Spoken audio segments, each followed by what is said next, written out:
The train came in with a patient sound, as if it had been rolling through the evening for a long time and had learned not to hurry the last mile. Its windows held ribbons of light that trembled in the rain, and when it slowed beside the platform, the glow fell across wet stone in soft, uneven shapes. Evelyn sat still for a moment after the brakes sighed. She watched her own reflection drift in the glass. It looked faint and blurred, like a photograph left too long in a sunlit drawer. She was not tired in the simple way that follows a busy day.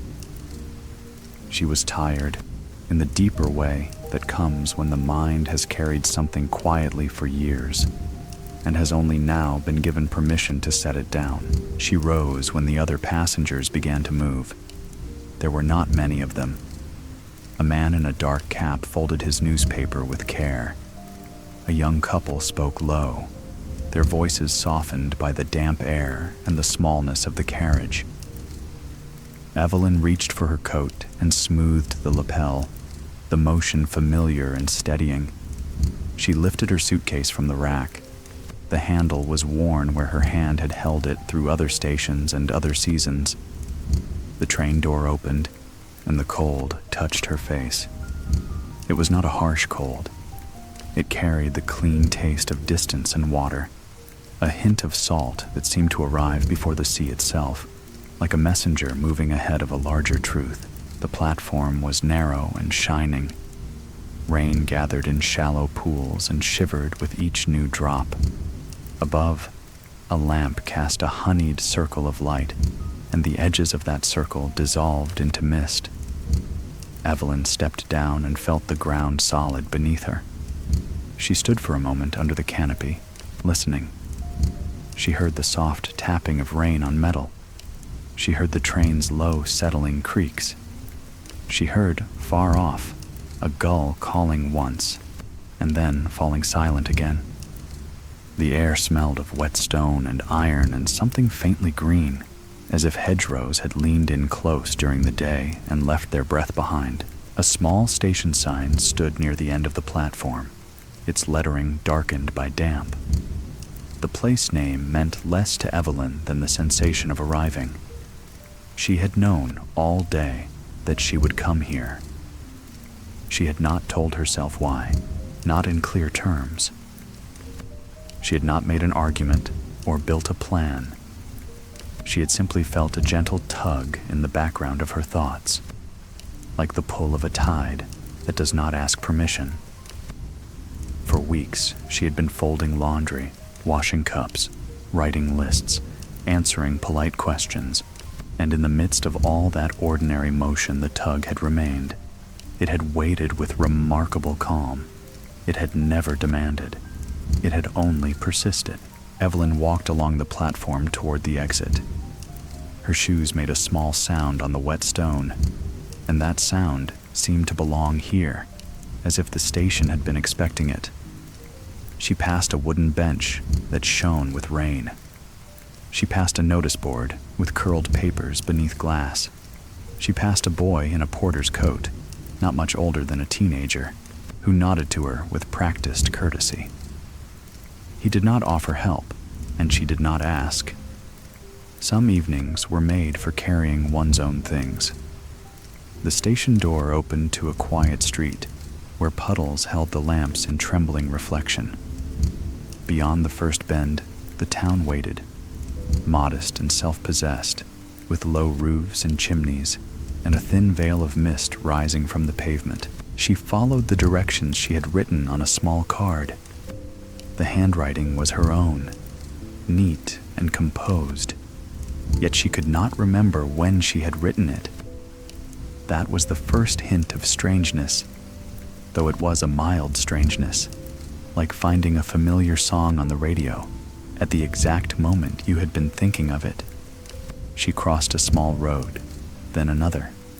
The buildings grew older as she walked, their brick darkened by weather and time. A row of windows glowed behind lace curtains. Somewhere a kettle whistled and then softened. Evelyn felt the town receiving her with quiet practicality. No one stared, no one questioned. The rain made everything feel private, tucked under its own soft sound. The inn stood on a cobbled lane that curved gently, as if it had been laid out by a hand that preferred softness to straight lines. Its sign creaked faintly, swinging on a bracket in the wind. The sign was painted with a simple picture, something nautical, a suggestion of a boat or a lantern, though the details blurred in the rain.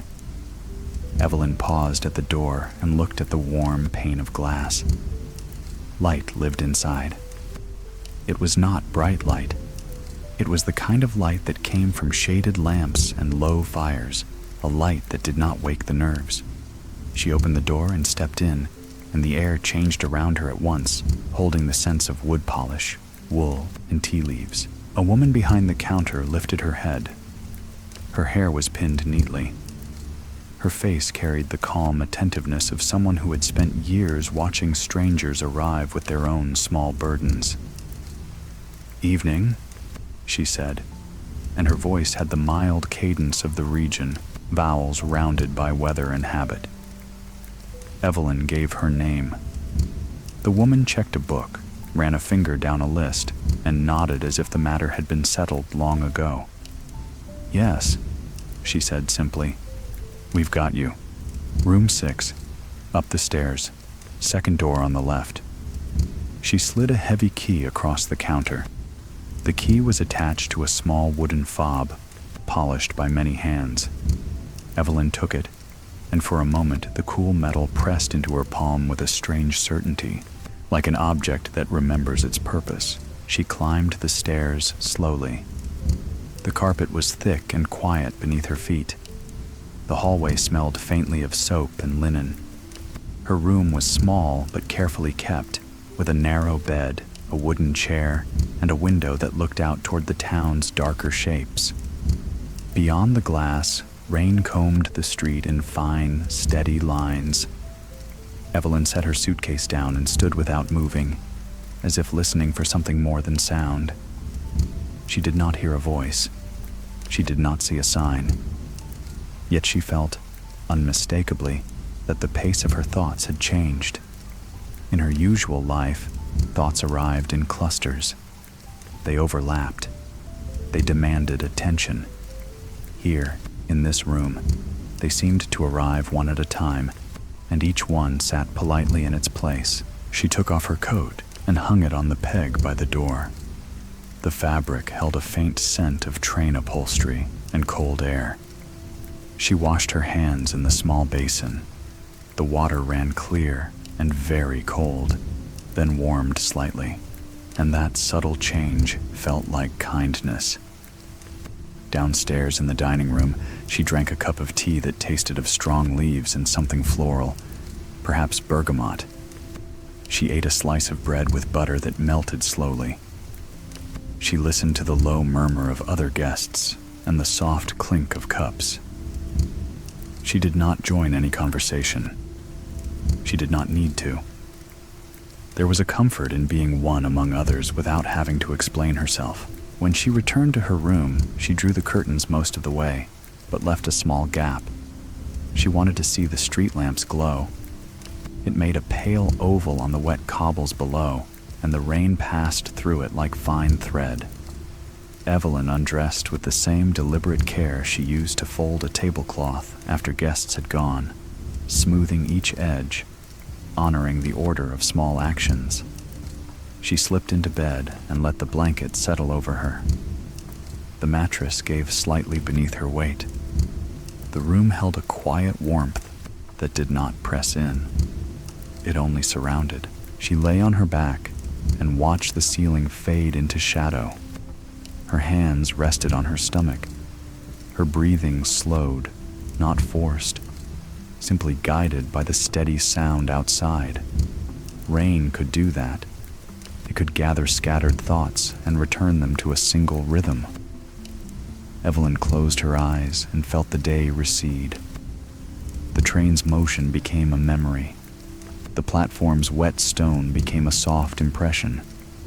The inn's key became heavy and distant in her mind, like a symbol rather than an object. Sleep came gradually, in gentle layers. It brought with it a dream that did not frighten or startle. It unfolded as quietly as a page turning.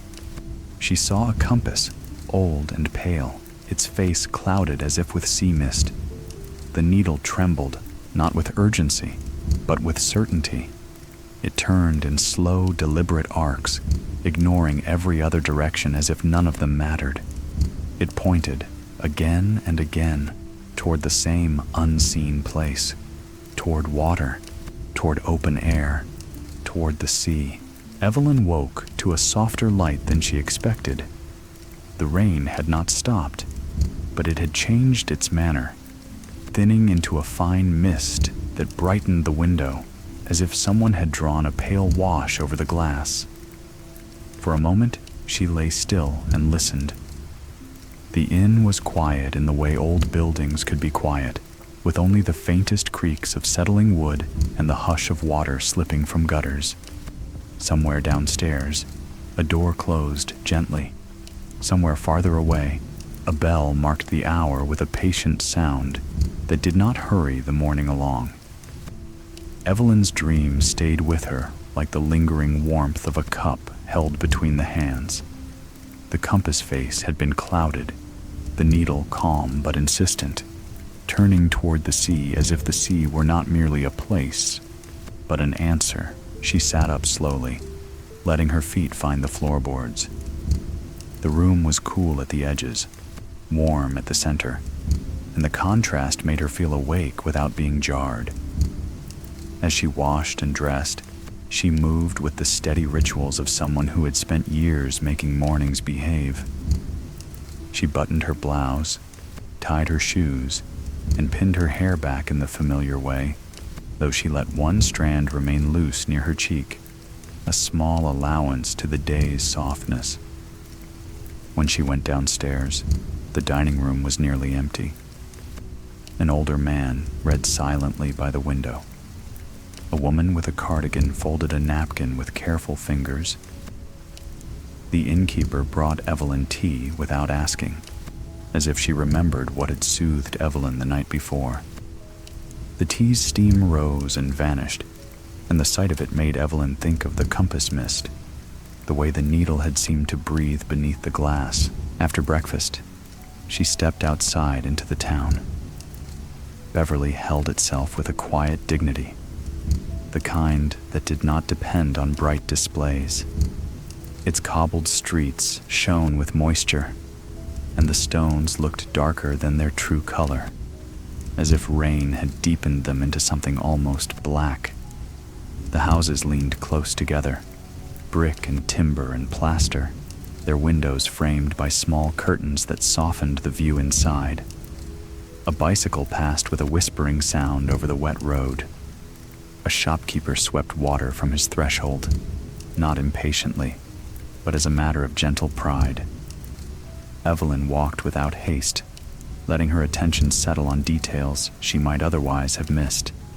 The curve of ironwork along a gate, the faint scent of baking bread from a lane she did not turn down, the way the air tasted faintly of salt even here, inland enough that the sea could not be seen. She had no appointment and no plan beyond wandering, yet her feet seemed to choose their own route, turning when a street narrowed, pausing when a window display caught her eye, continuing when the view opened into a small square. It was as if some quiet part of her had been studying these streets for years, waiting to take the lead. She did not resist. There was a relief in being guided, not by another person, but by an instinct that felt older than her daily routines. She crossed a modest bridge over a narrow stream where the water ran dark beneath stone, then followed a lane that curved toward older buildings with weathered facades.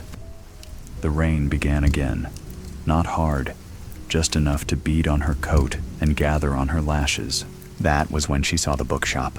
It was tucked between a tea room and a tailor, its sign swinging lightly in the damp wind. The sign was painted with a simple image, an open book and a small wave beneath it, as if the pages themselves could hold tides.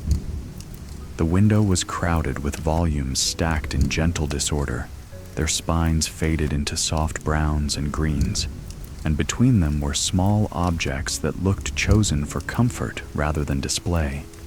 A brass magnifying glass, a pressed fern under glass, a jar of pale sea glass that caught the light like trapped dawn. Evelyn paused under the overhang, listening to the rain pattering on the wooden frame. The shop seemed to breathe its own warmth into the street. She felt, without any suddenness, that she had arrived where she was meant to arrive. Inside, the air was dry and softly scented. Paper and cedar, a trace of beeswax and old cloth. The floorboards gave a quiet, familiar creak. Light fell from shaded lamps, and the lamps made the corners glow rather than glare. Evelyn's eyes adjusted. She took off her gloves and held them in one hand, as if she wanted nothing between her skin and whatever the shop might offer. Shelves rose along every wall, and the books were arranged with a kind of affectionate logic that made sense, even without signs. Here were slim poetry volumes with delicate lettering. There were atlases and local histories with worn corners. There were novels whose covers had softened from too many readings. Evelyn moved slowly along the nearest shelf, trailing her fingertips a fraction of an inch above the spines, not touching, but close enough to feel the quiet presence of so many stories. From behind a counter near the back, a woman looked up. She was perhaps in her late 50s or early 60s, though her age was difficult to place because she carried herself with such steady composure. Her hair was swept into a simple twist, silver threaded through brown. Her face was fine-boned, with eyes that held a clear, calm brightness. She did not smile in the way a shopkeeper smiled at a customer. She smiled as if she had been waiting, not in impatience, but in a gentle certainty that arrivals happened in their own time. "Good morning," she said, and her voice was low and warm, like a small fire kept carefully. "You've come in with the rain." Evelyn's breath caught in the slightest way. It was not the words themselves, but the tone. The woman spoke as if Evelyn were not a stranger, as if she were a familiar chapter returning to a book. "Yes," Evelyn said, because that was all she could manage without questioning why her throat had tightened. I'm staying at the inn," the woman nodded, as if the inn were part of a story she already knew. "Mrs. Alder," she said, not offering her hand, but offering her name as one might offer a cup of tea. "Take your time. Books do not like to be rushed." Evelyn moved farther into the shop. She pretended for a moment that she was simply browsing. She looked at a shelf of local maps and found herself reading names, villages, lanes, cliffs, without fully taking them in. She passed a small table with postcards, each printed with a view of stone churches, hedgerows, and sea horizons under broad skies. The quiet pressed in around her, not heavy, but protective, as if the shop existed to shelter small, private thoughts. When she turned back toward the center, she noticed a narrow shelf she had not seen at first, half hidden between two taller cases. Its books were fewer and arranged with deliberate space, as if each volume deserved air around it. And there, in the middle of that shelf, lay a slim book bound in cloth, the color of deep water. There was no title on the spine, no author's name. The cloth looked slightly worn, not from neglect, but from handling, careful hands returning to it again and again. Evelyn reached for it without deciding to. The moment her fingers touched the cover, she felt a small warmth, subtle as breath. She drew it out and held it close to the lamp's light. On the first page, faint as if written long ago and then rinsed by time, was her name. Evelyn stared. The letters were there, but they did not sit still. They shimmered slightly, as if the ink were not fully dry. as if it belonged to water rather than paper. She swallowed, and her mind reached instinctively for explanations. A mistake. Another Evelyn. A shopkeeper's trick. Yet none of these thoughts settled. They floated and drifted aside, leaving the simple, quiet fact. The book had been waiting with her name inside it. She turned to look toward the counter. Mrs. Alder's gaze met hers with calm recognition, as if this moment had been expected and prepared for with patience. She did not rush forward. She did not speak too quickly.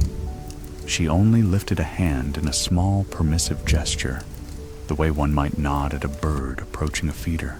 Evelyn opened the book. The paper was thick and creamy. The edges had the faint texture of age. She expected words to greet her, perhaps a dedication, perhaps an inscription. Instead, she saw lines of writing that looked ordinary for half a second, and then changed. The ink shifted like water seen in lamplight. Letters softened at the edges, then sharpened again.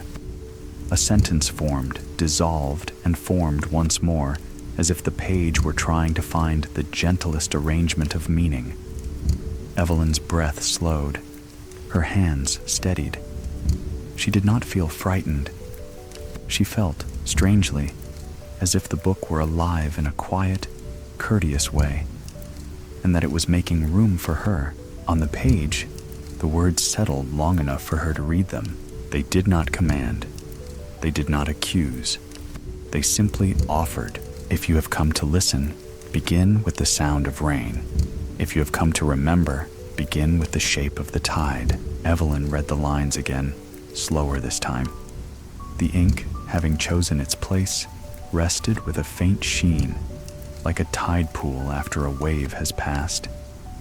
She looked up at Mrs. Alder once more, and Mrs. Alder's expression remained composed, almost tender, as if she were watching someone set down a weight they had carried for too long. Sometimes, Mrs. Alder said very quietly, a book finds its reader, not the other way around. Evelyn held the nameless volume close, feeling its slight warmth through the cloth cover. Outside, rain continued to fall on the town's old stones, steady and soothing. Inside, in the hush of the shop, she sensed that the compass needle in her dream had not been pointing only toward the sea. It had been pointing toward this calm threshold, toward a story that wished to be entered gently, one page at a time. Evelyn did not ask at once whether the book was meant for her, because the question felt unnecessary in the way certain truths were unnecessary. She held the cloth cover in both hands, steadying it as if it were a small living thing that preferred gentle handling.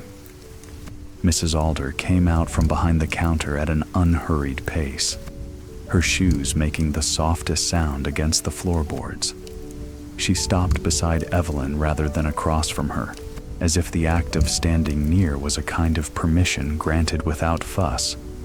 The shop's warm air smelled faintly of tea and polished wood, and beyond the window, the rain continued to comb the street in fine, patient lines.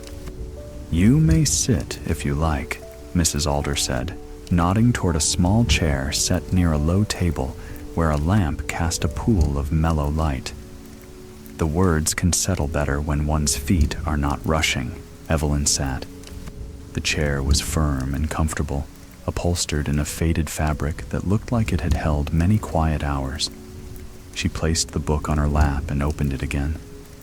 The page with her name still held its faint shimmer, but the lines beneath it had grown calmer, the ink now resting in place as if it were satisfied. Evelyn's eyes moved slowly over the sentence about rain and tide. She did not feel the need to interpret it quickly.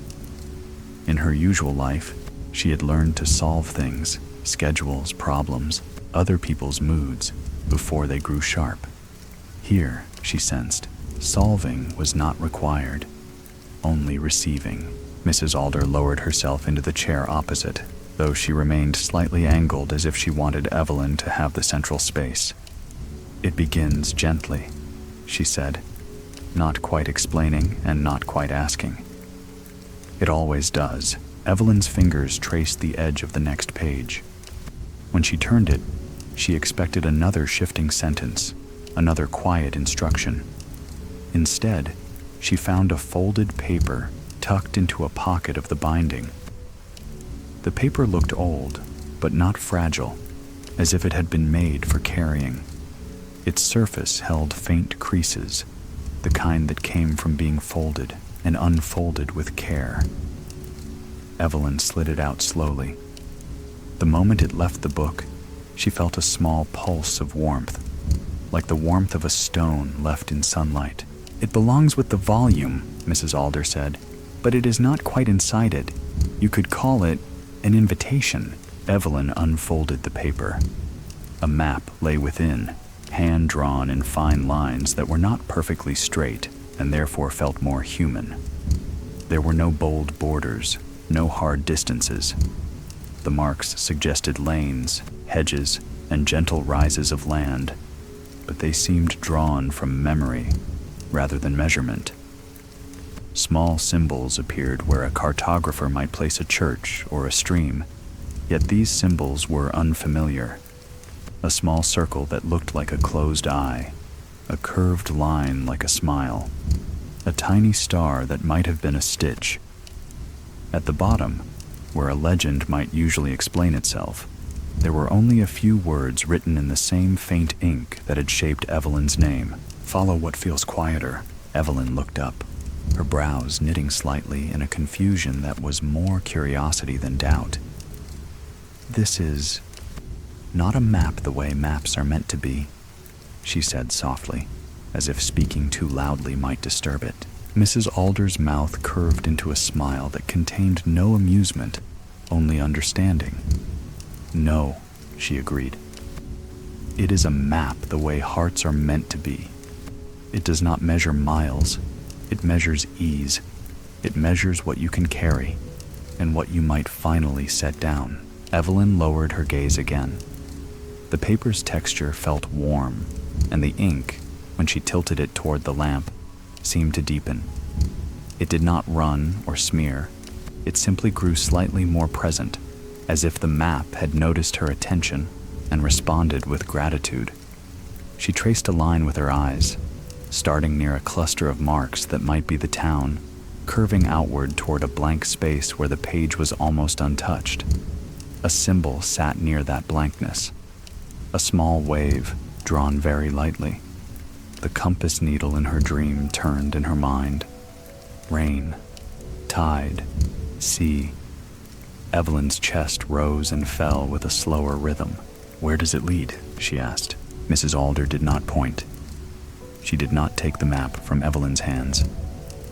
"Where you are ready to go," she said. "For now, it will lead you through the town. It will let you practice listening.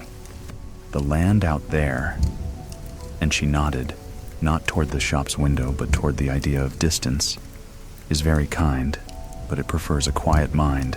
Evelyn sat with that sentence, letting it settle. Outside, footsteps passed on the cobbles. A door opened and closed somewhere. The rain made all sounds softer, as if the world had wrapped itself in wool. Evelyn folded the map carefully along its creases and placed it back inside the book, then paused. The book felt heavier now, not in weight, but in significance, like a gift one had not yet fully unwrapped. "I don't understand why my name is in it," she said, and her voice carried the smallest tremor, the kind that came from speaking something true. Mrs. Alder's gaze did not sharpen. It remained kind and level. "There are many ways a name can arrive on a page," she said. "Sometimes a person writes it. Sometimes the ink finds it. Sometimes the land remembers who listened to it long ago." She rose, moving as quietly as she had come, and poured tea from a pot Evelyn had not noticed.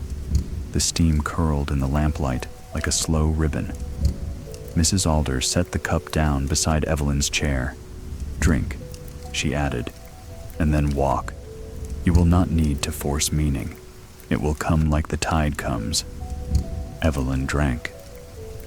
The tea was mild and slightly sweet, with a hint of something coastal, perhaps a dried herb that smelled like clean air. She thanked Mrs. Alder, though the gratitude felt too small for what she had received. She stood at last, slipped the book into her bag, and tucked the folded map into an inner pocket of her coat. When she reached the door, Mrs. Alder spoke again, her voice so quiet it nearly blended with the rain. "If you feel unsure," she said, "look for small kindnesses. The town will show you the way."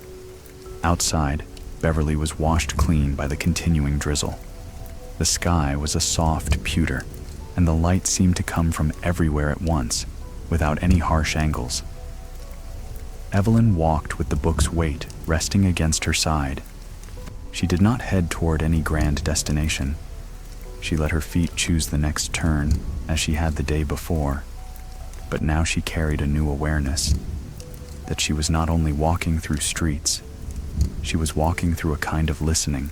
She crossed the same bridge again. The stream beneath it was fuller than yesterday, its surface dimpled by rain. Evelyn paused and watched a leaf spin slowly in a small eddy, turning without urgency. She thought of the compass needle again, not frantic, not impatient, just faithfully turning. She continued along a lane where cottages stood close, their gardens trimmed even in winter. A cat sat in a doorway, blinking slowly, and when Evelyn passed, it did not startle. It only watched her with the calm attentiveness of something that belonged to the place. At a corner she had not noticed before, a narrow passage opened between buildings. The passage was paved with uneven stone and lined with ivy that clung darkly to brick. Evelyn hesitated. This was not on her memory's version of the town, but she had no reason to distrust it. She took out the map and unfolded it beneath the shelter of her umbrella. The lines on the paper seemed, at first glance, unchanged. Yet when her eyes focused, she realized that a small mark near the center, one of the stitched stars, had grown slightly brighter, as if it were calling her attention. The brightened mark sat precisely where the narrow passage should be. Evelyn's breath eased out. Not surprise exactly, more like recognition, the quiet kind that comes when a song reaches its chorus. She folded the umbrella slightly and stepped into the passage. The sound of the street fell away at once. Here the rain seemed more distant, filtered by the walls and the ivy. The air smelled of damp stone and leaves. Farther in, the passage widened into a tiny courtyard where a single tree stood, its bare branches etched against the pale sky. Beneath the tree was a bench. Someone had left a small parcel there, wrapped in brown paper and tied with twine. Evelyn stopped, not to take it, but to notice it. The parcel was not addressed to her. It carried no name. It simply rested on the bench as if the bench had been waiting to hold it. For reasons she could not explain, Evelyn felt her eyes soften. There was something deeply soothing about an object placed without fuss, as if the world trusted that it would find the right hands. She did not touch it. She only sat at the far end of the bench for a moment, letting the hush of the courtyard settle around her. The tree's branches moved slightly in the wind, and the motion made a delicate whispering sound. Evelyn closed her eyes briefly and listened. She noticed the slow drip of water from a leaf. She noticed her own breath. She noticed, with a small wave of astonishment, that her mind was not darting ahead. It was here. It was resting, like the parcel, without needing to be claimed. When she opened her eyes, the parcel was gone, not with a startling disappearance, not with any dramatic shift. It was simply no longer there, as if someone had passed quietly through the courtyard while Evelyn's eyes were closed and lifted it away. Evelyn felt no alarm. She felt, oddly, reassurance. The town was full of movements she did not need to witness. Kindness could happen outside her gaze. She stood, adjusted her coat, and unfolded the map again. Another symbol had brightened, farther out this time, toward the edge of the paper where the drawn lines thinned into open space. It pointed toward the town's outskirts, where cobbles gave way to lanes, and lanes gave way to fields. Evelyn walked on. The streets gradually widened, the buildings thinning. The rain eased again, becoming a mist that hung in the air like breath. As she reached the last row of houses, she paused and looked back. Beverly lay behind her in soft gray and honeyed light, its shape steady and patient. Ahead, the land opened, low and rolling under the wide sky. The map in her pocket seemed warm against her chest, and the nameless book rested in her bag like a quiet companion. She did not feel that she was leaving the town. She felt that she was being gently led outward, as if the day itself had taken her hand. Somewhere beyond the mist, she sensed the first rise of the Yorkshire wolds, and with it, a hush that seemed to call not to her feet, but to her heart. The map, as Mrs. Alder had said, was listening. And now, so was Evelyn. The first lanes beyond town were narrow and damp, bordered by hedges that held drops of rain like small beads of glass. Evelyn walked with the calm steadiness of someone who had decided not to test the day with questions. The road rose gently, not enough to tire her, only enough to change her breathing in a way that felt cleansing. Behind her, Beverly's roofs sank lower in the mist until they became shapes rather than places. Ahead, the Yorkshire wolds gathered themselves into quiet undulations, chalky and pale beneath a sky that had begun, almost imperceptibly, to lighten at the edges. The rain did not quite stop, but it softened further, and the air tasted clean, as if every breath were rinsing away a layer of old dust. Evelyn paused where the lane met a path that slipped between two fields. A low wooden stile stood there, weathered and darkened by years of hands and boots. Beyond it, the ground changed texture, softer, springier, with short grass and a faint suggestion of chalk beneath. She took out the folded map and opened it carefully, keeping it close to her body so the damp would not pull at its creases. The brightened symbol, the stitched star, glowed faintly in the soft daylight. It did not flare. It simply held a quiet insistence. Evelyn closed the map and tucked it away again, because she felt, now, that too much looking might be a kind of interruption. The land would speak in its own way. She only needed to be present enough to hear it. She crossed the stile slowly, then stood still for a moment on the other side. The wind touched her face, and it was different here. Less shaped by walls and streets, more open, more honest. It carried the scent of wet earth and something faintly mineral, like stone that had slept under grass for centuries. Far above, a lark lifted into the gray, and its song, thin, bright, and persistent, stitched the air with sound. Evelyn listened without trying to name the feeling it brought. It was not excitement. It was not sorrow. It was a kind of quiet widening, as if her inner world had made room for the landscape. The path led along the edge of a field where the soil looked dark and rich. A fence ran beside it, posts spaced evenly, wire glistening with moisture. Every few steps, a small miracle appeared. A droplet hanging from a thorn, perfectly round. A patch of moss vivid against a stone. A spider web beaded with rain, its pattern delicate as lace. Evelyn's pace slowed. She had spent years moving quickly through days, reaching for the next obligation before the current one had truly ended.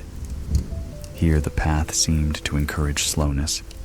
It did not require it. It simply offered it again and again until her body accepted. As she walked, she became aware of small coincidences that did not feel like chance. A gate would appear just as the path narrowed. A break in the hedge would offer a view precisely when she wished for open space.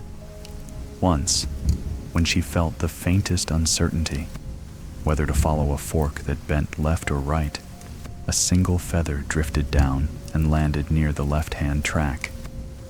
It was pale, almost white, and it rested on the grass as lightly as a thought. Evelyn smiled, and the smile surprised her, because it arrived without effort. She followed the left-hand way. The land rose and fell in gentle curves. Each crest offered a wider view, though the sky remained soft and muted. The fields were winter bare in places, the stubble of harvested crops standing like faint bristles. In other places, grass lay thick and green, flattened by rain. The wolds were not dramatic. They did not shout with cliffs or peaks. Their beauty was the beauty of quiet consistency, of contours that held time in their folds. Evelyn imagined for a moment that if she lay down and pressed her ear to the ground, she might hear not only the sound of insects and roots, but the slow, deep hum of centuries. After a while, she saw a figure ahead, moving along the path with unhurried steps. It was a man, though from a distance he could have been any solitary walker. He wore a rough coat and carried a long staff. A small dog trotted beside him, its coat pale and shaggy. As Evelyn approached, the dog glanced up, tail wagging once in mild greeting, then returned its attention to the ground as if reading messages written in scent. The man slowed and turned slightly, offering Evelyn a nod that felt like a blessing more than a greeting. "Morning," he said. His voice carried the broad calm of the countryside, shaped by wind and space. "Good morning," Evelyn replied, and she noticed that her own voice sounded softer here, as if it had learned to match the place. The man studied her for a moment, not intrusively, but with the careful attention of someone who could read weather in a cloud. His face was lined in a gentle way. His eyes were clear. He did not look surprised to see her. He looked as if he had always known that the path belonged to anyone willing to walk it slowly. "First time on the wolds?" he asked. Evelyn hesitated, because the honest answer felt complicated. "Not exactly," she said, "but it feels like the first time I've really noticed them." The man nodded as if that made perfect sense. "That happens," he said. "Places wait. They're good at waiting." He reached into his coat pocket and brought out an apple, small and slightly blemished, the kind that tasted of earth and cool storage. He offered it without ceremony. Evelyn's instinct, trained by years of politeness, was to refuse. But something in the man's ease and in the quiet friendliness of the wolds made refusal feel unnecessary. She took the apple. "Thank you," she said. He smiled, and the smile was faint but warm. "Eat it when you like," he said. "No hurry." Then he began walking again, and Evelyn fell into step beside him for a short while. Their pace naturally matched. The dog drifted between them and the path's edge. Content, they walked in companionable silence, the kind that did not demand conversation to feel complete. The man's presence was steady, like a familiar landmark. Evelyn found herself relaxing further, as if her body had been holding its shoulders too high for years, and had only now remembered how to let them drop. After a time, the man spoke again, as though he were continuing a thought that had been quietly forming. "People think time disappears," he said, "that it goes away like water down a drain. But it doesn't. It settles, like silt in a river, like chalk in these hills. Everything you've lived is still somewhere. It just lies down and becomes part of the ground. Evelyn turned that sentence over in her mind. It felt strangely comforting. She had carried, for so long, a sense of loss, not sharp, not dramatic, but persistent. The loss of choices not taken, of words not said, of versions of herself that might have existed if she had turned left instead of right at certain invisible crossroads. The idea that time settled rather than vanished made those losses feel less like holes and more like layers. It suggested that the past could support her rather than haunt her. The man glanced at her, as if sensing that the thought had landed gently. "The trick," he added, "is to walk on it without stomping." Evelyn's lips curved again, another small smile. "And how does one do that?" she asked. "By paying attention," he said simply. "By letting the land be what it is, and letting yourself be what you are." His gaze moved out over the fields. "It's all softer than people think."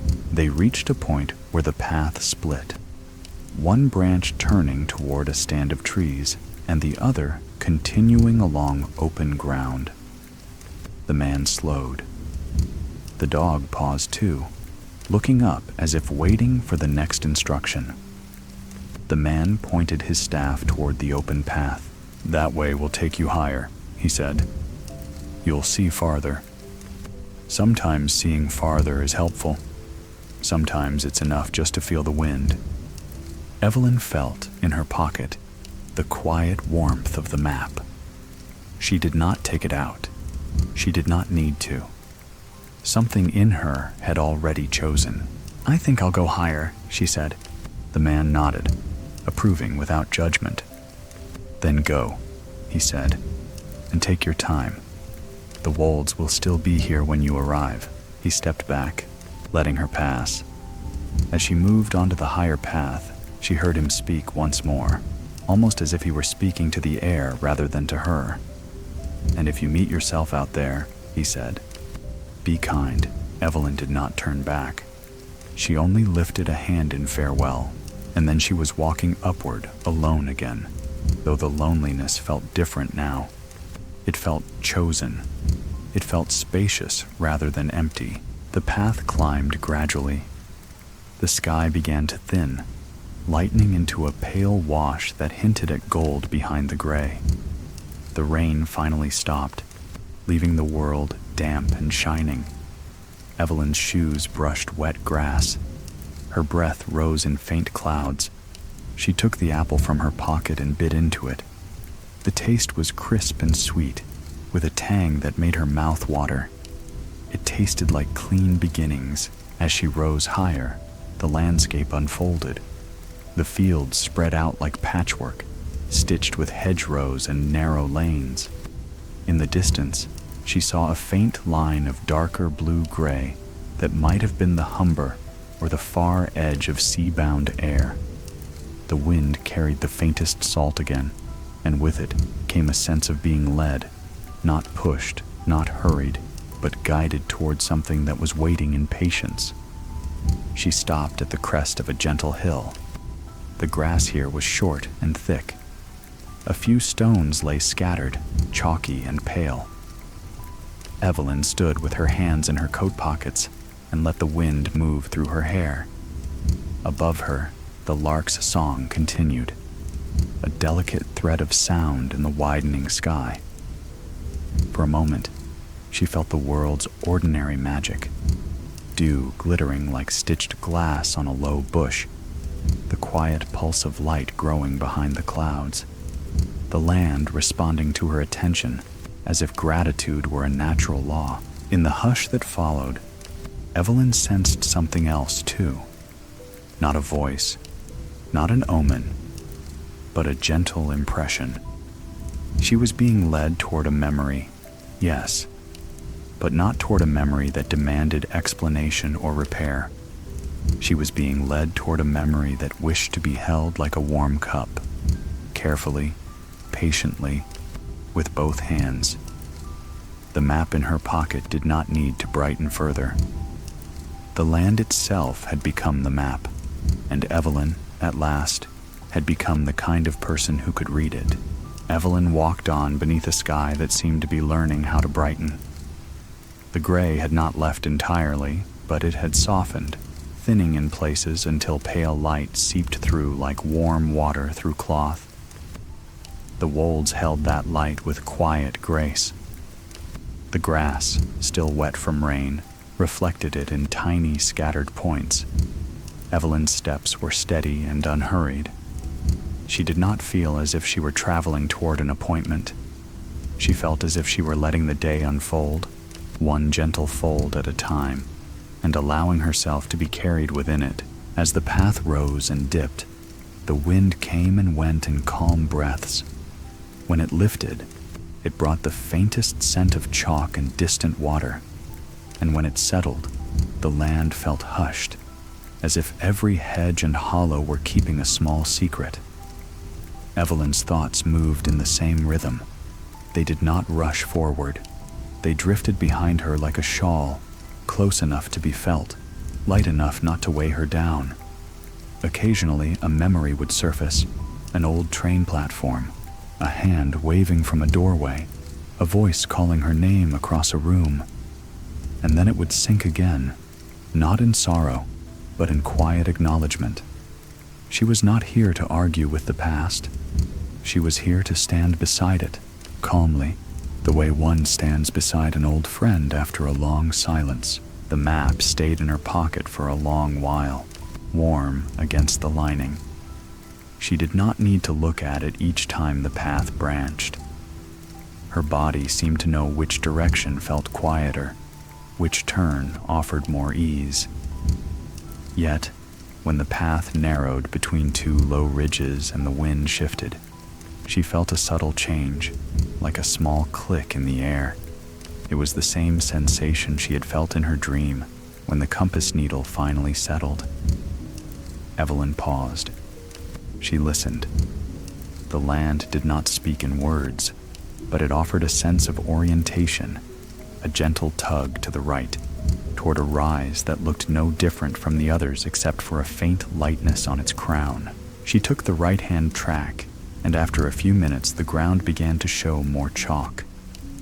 Pale stones peeked through the grass like bones beneath skin, smooth and rounded, as if they had been polished by time. The path here was firmer underfoot. The grass was shorter, kept low by wind and grazing. In the distance, a thin line of trees stood with bare branches, their silhouettes soft against the brightening sky. Evelyn's breath deepened, and with it came a sense of approaching something that did not require courage so much as tenderness. At the crest of the rise, she found it. It was not grand. It did not announce itself with drama. It was simply a chalk stone set slightly apart from the others, larger than a fist, smaller than a boulder, resting half buried in the grass, as if the hill had grown it there. The stone's surface was pale, almost luminous. A faint circular symbol was etched into it, worn and shallow, as though countless fingers had traced it over the years. The circle was not perfectly smooth. It had the irregularity of something handmade, and that irregularity made it feel more trustworthy. Evelyn stepped closer, feeling the air change again, just slightly, as if the breeze had held its breath. She knelt, the grass dampening the knees of her skirt, and placed her palm on the stone. The chalk was cool, but not unpleasant. It carried a clean, mineral calm. Beneath her hand, she felt a faint vibration, subtle enough that she might have imagined it if she had been in a hurry. Then came the sound, a soft clicking, like a well-made lock turning gently somewhere far away. The sound did not echo. It did not ring. It simply happened and ended, leaving the hill quieter than before. Evelyn withdrew her hand and looked around. The landscape seemed unchanged. The fields still stretched in their patchwork. The hedges still stitched the slopes. The sky still held pale light behind thin cloud. Yet the air directly before her felt different, as if it had a slight thickness, like a veil of mist that did not quite show itself. Evelyn stood slowly. She took out the map with careful fingers and unfolded it. The stitched star that had guided her earlier now glowed softly, and beside it, drawn so faintly she might not have noticed before, was a thin line shaped like an arch where the air was thickest. Evelyn's heart did not pound. It did not leap. It simply opened, as if something in her had recognized a familiar door. She put the map away and took a step forward. The grass beneath her feet was still grass. The wind was still wind. Yet when she reached the place where the veil seemed to rest, she felt a delicate resistance, like walking into a curtain of fine silk. It brushed her face. It cooled her lashes. Then, with the quiet ease of a tide turning, it parted. Evelyn stepped through. The world on the other side was immediately recognizable and immediately altered, as if she had entered the same landscape but at a gentler hour. The sky was the first difference. It was not brighter exactly, but kinder in tone, a pale silver blue that seemed to hold light within itself rather than borrowing it from the sun. The air smelled fresher, as though rain had fallen here too, but had left behind a softer sweetness. The grass under her shoes had a slightly different spring, and when she looked down, she saw tiny flecks of something like mica in the soil, catching light in delicate glints. She turned and looked back. Behind her, the veil hung like a faint shimmer, barely visible. Beyond it, the wolds remained, the familiar wolds she had walked. The horizon looked the same, but slightly more distant, as if the door had shifted her not across miles, but across a thin layer of perception. Evelyn did not feel trapped. She did not feel separated. She felt as if she had stepped into a quieter room within the same house of the world. A sound drifted on the wind, and it made her eyes soften with recognition before she could name it. It was a melody, thin and wavering, like someone humming without words. It did not come from any visible person. It seemed to be carried by the air itself, weaving between the hills. Evelyn closed her eyes briefly and let it wash through her. The melody felt half forgotten, like a tune her mother might have sung while folding sheets, or like a refrain heard long ago from a radio left on in another room. It did not stir pain. It stirred a gentle longing, the kind that could be held without fear. When she opened her eyes again, the land seemed to have become slightly more detailed, as if the colors had deepened by a fraction. A hedge line that had been dark green now held hints of gold. The chalk stones looked more luminous, as if they stored daylight. Even the wind felt different, not stronger, but softer around the edges. Evelyn took a slow breath and began walking forward, following a path that appeared at her feet as naturally as if it had always been there. The path led downward into a shallow valley where a small stream ran.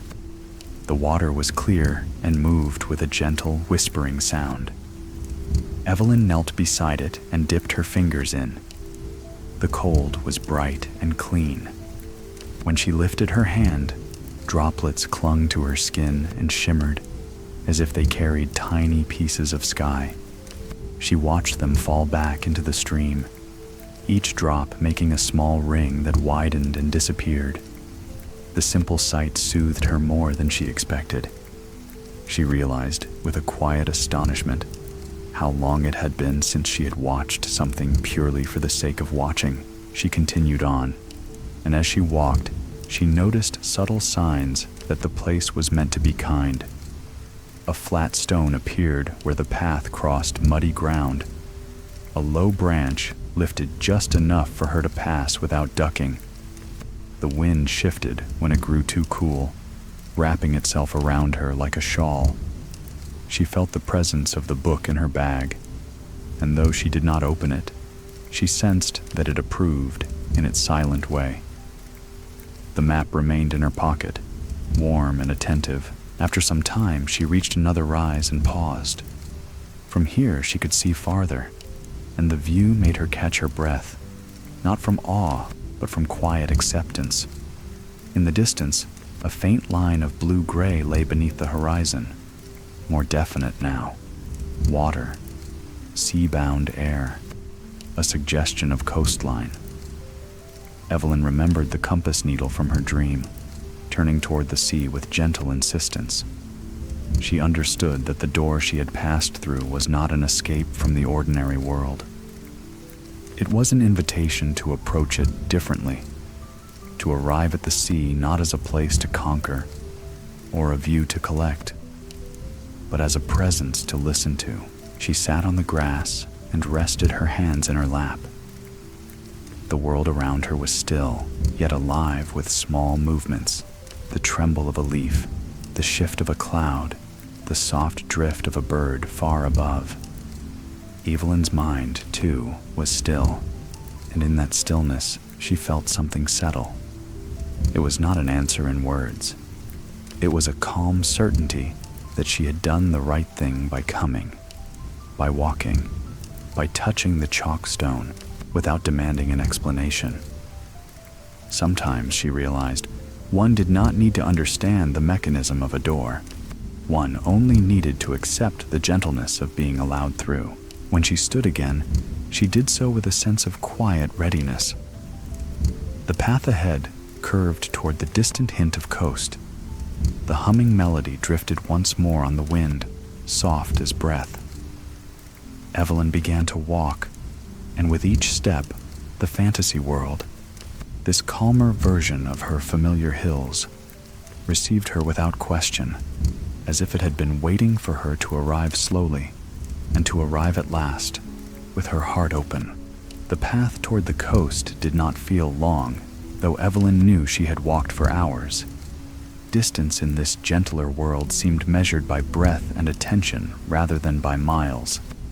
The hills eased downward with soft patience, and each turn offered a new arrangement of land and sky, as if the wolds were laying out simple, comforting scenes for her to rest her gaze upon.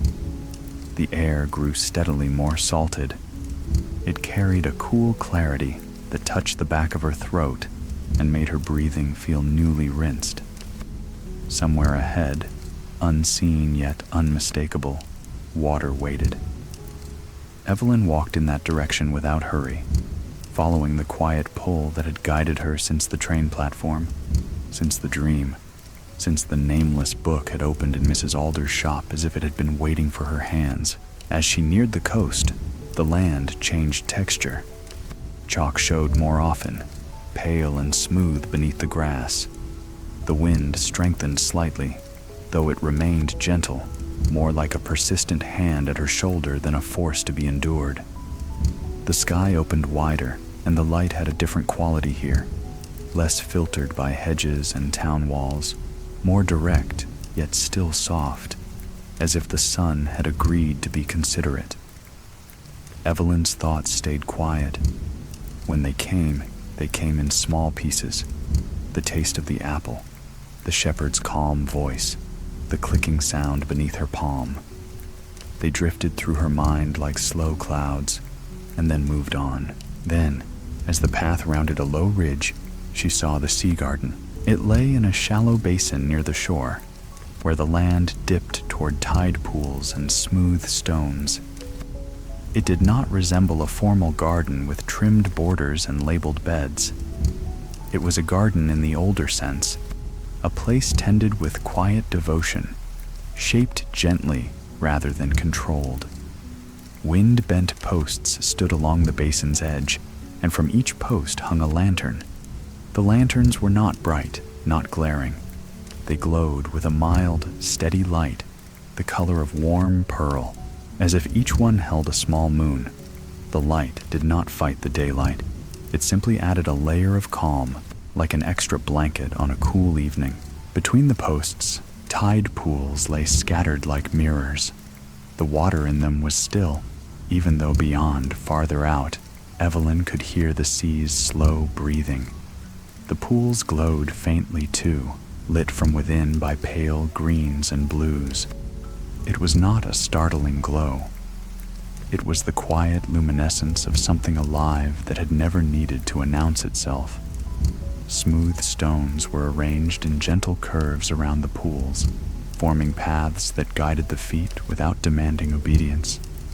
Small plants grew in sheltered crevices, their leaves waxy and dark, holding beads of water like jewels.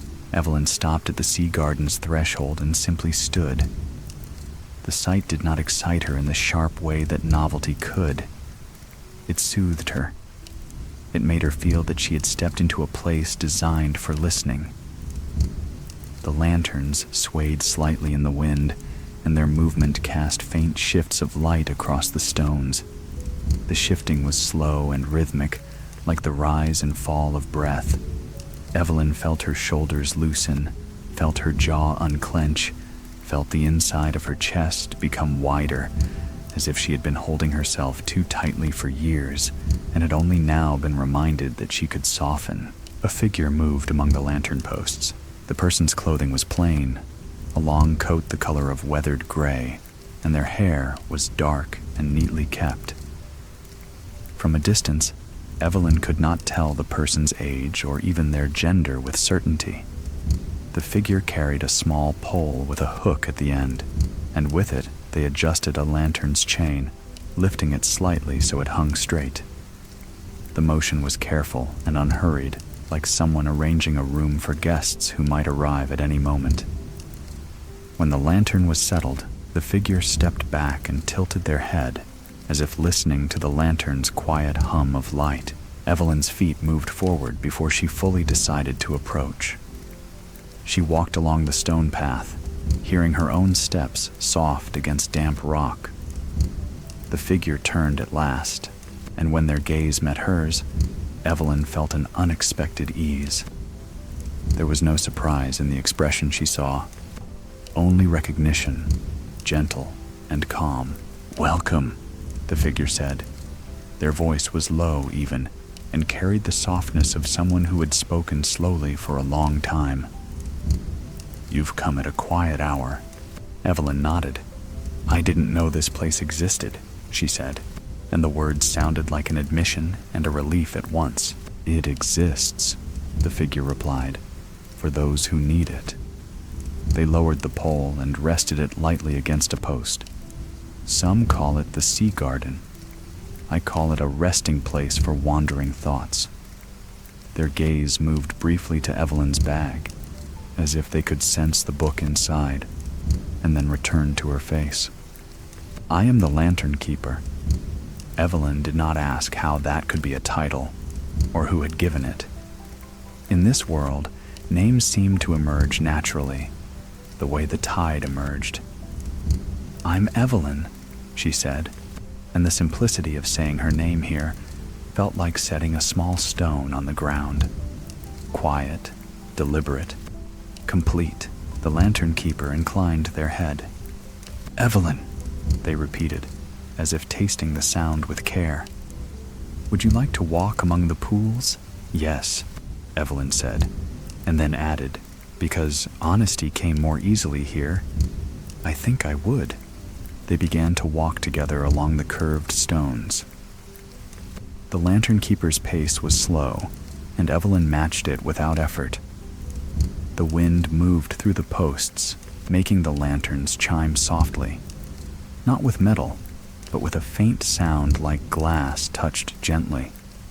Evelyn looked into one tide pool and saw, not her reflection alone, but a soft overlay of sky and lantern light. The water made everything appear calmer, as if it were filtering the world through kindness. "Do you keep the lanterns for ships?" Evelyn asked, though she did not see any ships, only the far stretch of sea and the pale line of horizon. The lantern keeper smiled. "Not for ships," they said, "not in the usual way. I keep them for people who are traveling inside themselves. Sometimes the mind becomes foggy. Sometimes it becomes too bright. These lights remind it to stay soft." They paused near a pool where the water glowed a faint blue-green. "Look," they added quietly. Evelyn leaned closer. Within the pool, small pieces of sea glass lay scattered at the bottom, smoothed and translucent. As she watched, the pieces seemed to shift in color, not changing shape, but deepening as if responding to her attention. One piece held a pale green like spring leaves. Another held a milky white like winter light. The lantern keeper reached into the pocket of their coat and brought out a small jar, clear and simple, with a lid that fit snugly. Inside the jar were a few pieces of sea glass, each one catching the lantern glow. "This is for you," the lantern keeper said, holding the jar out with both hands. Evelyn did not take it at once. The gesture felt significant, though not heavy. "Why?" she asked softly. The lantern keeper's eyes remained calm. "For the things you do not need to explain," they said. "Some people carry words they never spoke. Some carry decisions they never understood. Some carry tenderness that never found its place. Sea glass has been broken once, and then softened by water until it can be held without harm. It reminds us that time can smooth what once felt sharp." Evelyn's throat tightened, but it did not hurt. It felt like an opening. She took the jar. It was cool against her palms, and the sea glass inside clicked faintly, a small, comforting sound. She held it close, feeling its simple weight. She thought of the shepherd's words about time settling. She thought of the compass needle that had pointed toward the sea, as if toward a kind of softness. They walked on. The lantern keeper spoke in slow, measured sentences that felt like they belonged to bedtime, to quiet rooms, to the last minutes before sleep. They spoke of seasons, not as dramatic shifts, but as gentle turns. They spoke of choices, not as forks that ruined one's life if chosen wrongly, but as paths that led to different views. They spoke of longing, not as a wound, but as a kind of light inside the chest that could guide a person home if it was treated gently. Evelyn listened and felt, little by little, a loosening inside her, as if the tight knot she had carried for years was being warmed by steady hands. At one point, they stopped beneath a lantern that hung lower than the others. Its glow fell on the stones and on Evelyn's face, making everything appear softer. The lantern keeper lifted a hand and adjusted the lantern's chain, raising it slightly so it would not brush Evelyn's hair. The gesture was small, but it carried an intimacy of care. Evelyn realized that she had spent much of her life caring for others in practical ways, washing, mending, organizing, smoothing edges. Rarely had someone cared for her with this same quiet attentiveness, without asking her to earn it. "I didn't come here for answers," Evelyn said suddenly, surprised by her own clarity. "I came because I felt called, but I don't know what I'm meant to do." The lantern keeper turned to face her fully. The sea behind them breathed in and out, a steady hush. "You are not meant to do very much," they said. "This place does not ask for effort. It asks for presence. It asks you to stand in the gentle truth of your life without trying to rewrite it." Their gaze softened. "Sometimes the greatest task is simply to let yourself be held by what is quiet." Evelyn felt her eyes sting, not with grief, but with relief. She looked out toward the horizon. The sky there was pale and calm, and the sea's line was steady. The lanterns swayed gently behind her, and the tide pools glowed as if they were small, patient hearts. "I think I understand," she whispered. The lantern keeper nodded.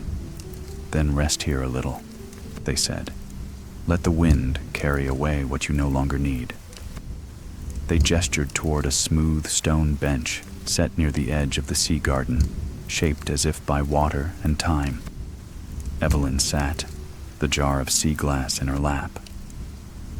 The lantern keeper remained standing, not looming, simply present like a lamppost on a quiet street. Evelyn's gaze drifted from lantern to tide pool to horizon.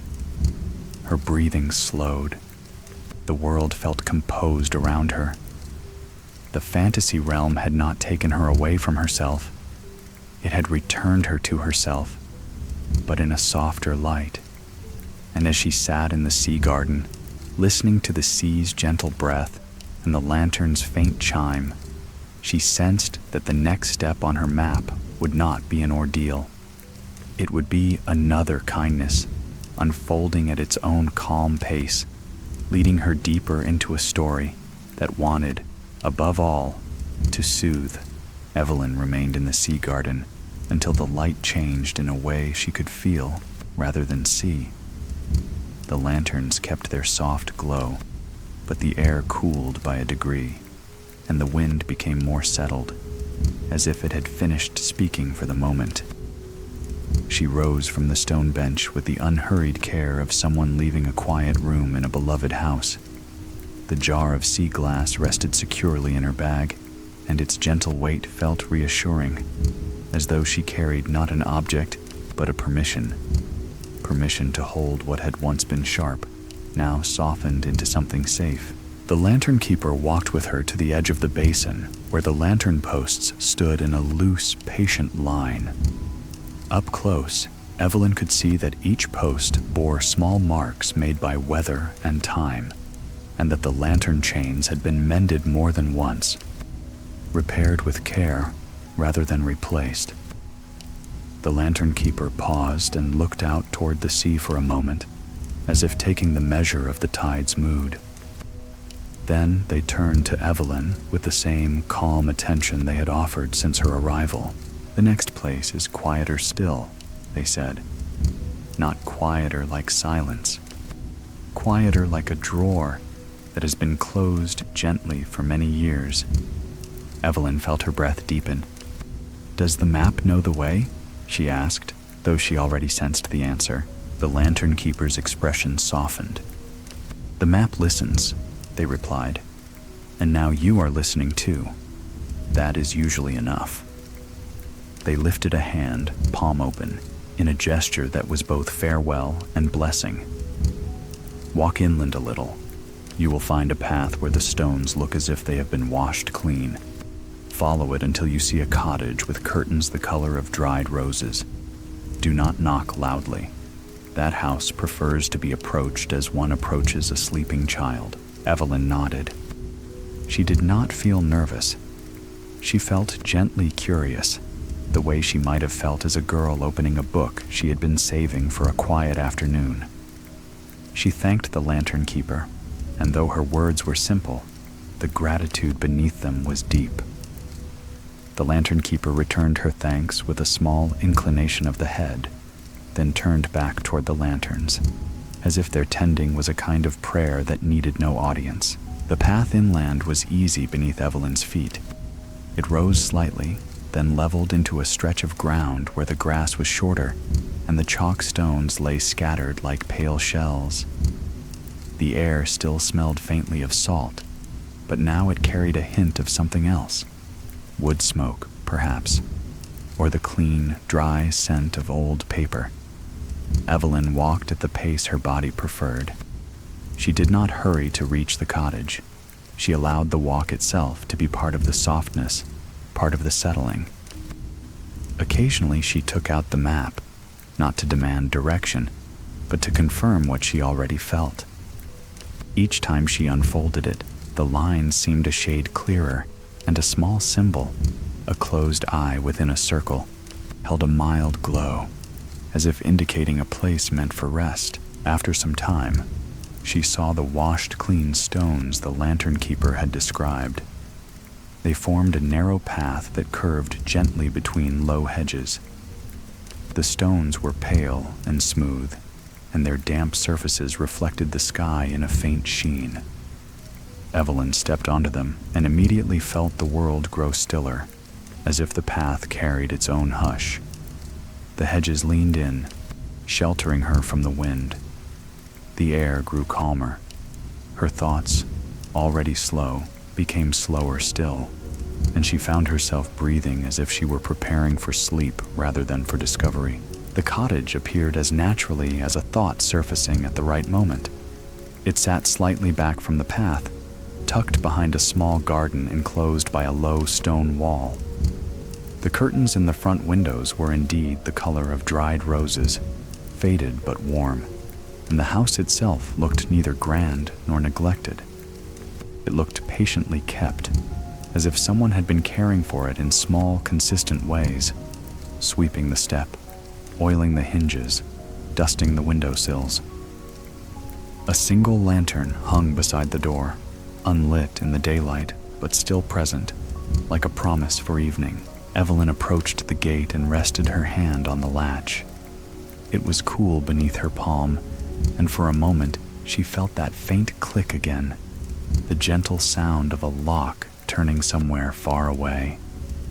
She opened the gate with minimal sound and crossed the small garden. The plants here were modest: rosemary, thyme, a few winter-hardy greens, and a patch of pale flowers that seemed too delicate for the season, yet held themselves bravely, as if the air in this place was kinder. When she reached the door, she did not knock. She placed her fingertips lightly against the wood, just enough to announce her presence without disturbing the quiet. The door opened, not dramatically, not even immediately. It opened as if it had been waiting for her to finish breathing in. A woman stood in the doorway, her hair gathered loosely, her face calm and pale in the soft light. She wore a simple dress and an apron that looked more like habit than necessity. Her eyes met Evelyn's, and there was no surprise in them, only a slow, steady welcome. "Come in," the woman said. Her voice was quiet, but not weak. It had the firmness of someone who had guarded gentleness for a long time. "Wipe your feet. The house likes clean thresholds." Evelyn stepped inside and did as she was told, brushing the damp from her shoes on a woven mat. The interior air was warm and dry, scented with beeswax and paper.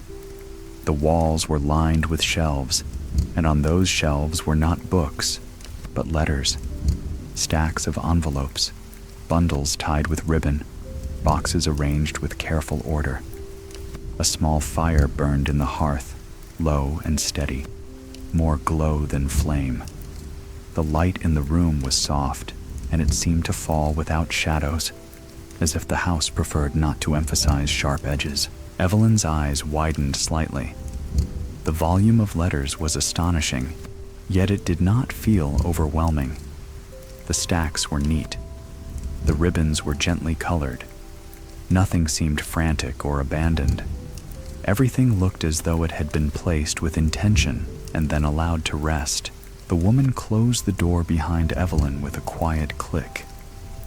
"This is the place where letters rest," she said, as if naming something ordinary. Letters that were written but never delivered. Letters that were meant for someone but could not find their way. Evelyn turned slowly, taking in the shelves. Some envelopes were new-looking, their paper bright. Others were yellowed with age. Many were sealed with wax, some seals deep red, some berry dark, some pale as milk. The wax caught the firelight with a subdued shine. Evelyn felt a strange tenderness rise in her chest. She thought of all the words she had held back in her own life, not because she lacked feeling, but because she had been trained to be careful with feeling, as if it were a liquid that might spill and ruin the floor. "Why keep them?" Evelyn asked, her voice barely more than breath. The woman's gaze did not move from Evelyn's face, as if she were ensuring the answer would land gently. "Because words carry warmth," she said, "and warmth should not be thrown away simply because it arrived at the wrong time." She walked toward one shelf and laid her hand on a stack of tied bundles, the touch affectionate rather than possessive. Some people think undelivered letters are a kind of regret, but regret is sharp. This is not sharp. This is soft. This is preservation. She turned back. "When someone is ready, They may come here and find what has been waiting, not to reopen wounds, only to let what was true be true. Evelyn swallowed. The room felt like a held breath, like a pause made safe. Am I allowed to choose one? She asked, and she was surprised by the tremor in her own voice. Not fear, but the trembling of a door opening. The woman nodded. Yes, she said, but do not choose with your mind. Choose with that place in your chest that grows quiet when it is near something honest. Evelyn stepped toward the shelves. She moved slowly, letting her eyes drift over the envelopes. Most bore no visible names. A few had names written so faintly they seemed almost erased by time. As she walked, she noticed that her breath began to change again, becoming deeper and more even, as if the house were guiding her into the right rhythm. The fire's low crackle was soothing. The air felt wrapped in wool. Her hand hovered over a bundle tied with a ribbon the color of rain-damp linen. She did not know why she reached for it. She only knew that when her fingers touched the ribbon, a quiet warmth spread through her palm. The bundle contained several letters. Evelyn loosened the ribbon carefully and lifted the top envelope. It was sealed with wax the color of winterberries. Her name was written on the front, not in her own handwriting, but in a hand she recognized the way one recognizes a melody. By the shape of it, the pressure, the slight slant. The recognition did not strike like lightning. It settled like snow, soft and complete. Evelyn held the envelope close, and the house seemed to hush further, as if it were giving her privacy. The woman who tended the cottage did not watch. She moved to the hearth and adjusted a kettle hanging above the coals, busying herself with small domestic motions that offered Evelyn space. Evelyn sat in a chair near the fire, the envelope resting in her lap. For a moment, she did not break the seal. She only held it, feeling its smooth wax beneath her thumb, feeling the warmth of the room seep into her fingers. Then gently she opened it. The paper inside was thick and slightly rough, the kind that accepted ink with dignity. The words were written in calm lines. The tone was familiar, gentle, respectful, quietly brave. It did not plead. It did not demand. It spoke as if the writer trusted Evelyn to have her own life and still wished to offer something true. Evelyn read slowly, letting each sentence arrive and settle. The letter spoke of the sea wind and the chalk hills, of the way some people were born with tenderness they could not easily display in the bright noise of the world. It spoke of choices made with love, even when those choices led to silence. It spoke most of all of a hope that was not impatient, that one day, when time had softened its edges, Evelyn might return, not to undo anything, but to stand in the place where her younger self had once paused, and to bless her for the courage it took simply to live. As she read, Evelyn felt tears gather, but they did not fall in a dramatic rush. They rose quietly, like water in a tide pool, and then slipped down her cheeks with the gentleness of rain. She did not wipe them away at once. She let them be part of the moment, part of the warmth the letter carried across years. When she finished, she folded the paper carefully and held it against her chest, her eyes closed. The house remained still around her. The fire continued its soft glow. The woman at the hearth poured hot water into a cup with unhurried care, as if tea, too, were a kind of blessing. Evelyn opened her eyes and looked at the shelves again, at the many letters resting in their ribbons and wax seals. She understood then that the cottage was not a museum of sorrow. It was a sanctuary for unsaid tenderness. It kept what was gentle until the heart was gentle enough to receive it. The woman approached and set a cup of tea on a small table beside Evelyn's chair. "You may keep it," she said softly, and Evelyn knew she meant the letter, but also meant the warmth, the permission, The softening, Evelyn nodded, unable to speak for a moment. She sipped the tea, and it tasted of honey and something faintly floral, like heather. Outside, the wind moved lightly through the garden. Inside, the letter rested in her bag beside the sea glass jar, and Evelyn felt that the map had led her exactly where it should. The next step, she sensed, would not ask her to be brave in the way she had once thought bravery looked. It would ask her only to remain kind to herself and to let time continue settling, softly, patiently, into peace. When Evelyn stepped out of the cottage, the light had changed again. It was not quite afternoon, not quite evening. It was the gentle in-between that made the world feel hushed and forgiving, as if the day had paused to take a long breath. The air was cool, but it did not bite. It carried the clean scent of hedges and damp earth, and beneath it, faint as a memory, the sea's salt lingered. Evelyn closed the garden gate with care and stood for a moment on the washed stone path, her hand resting lightly on the latch.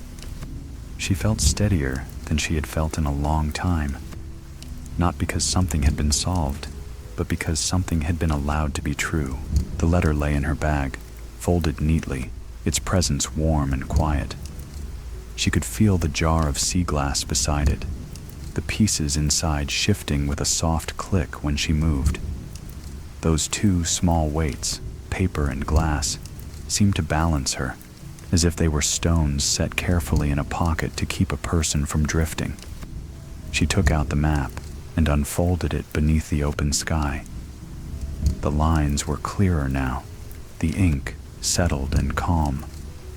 A new symbol glowed faintly, an hourglass, drawn so lightly that it looked like it might vanish if she stared too hard.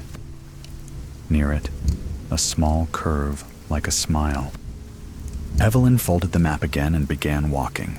The path led through a stand of trees where the branches formed a delicate arch overhead. The leaves were sparse, but the twigs held droplets that fell occasionally, tapping softly against her coat.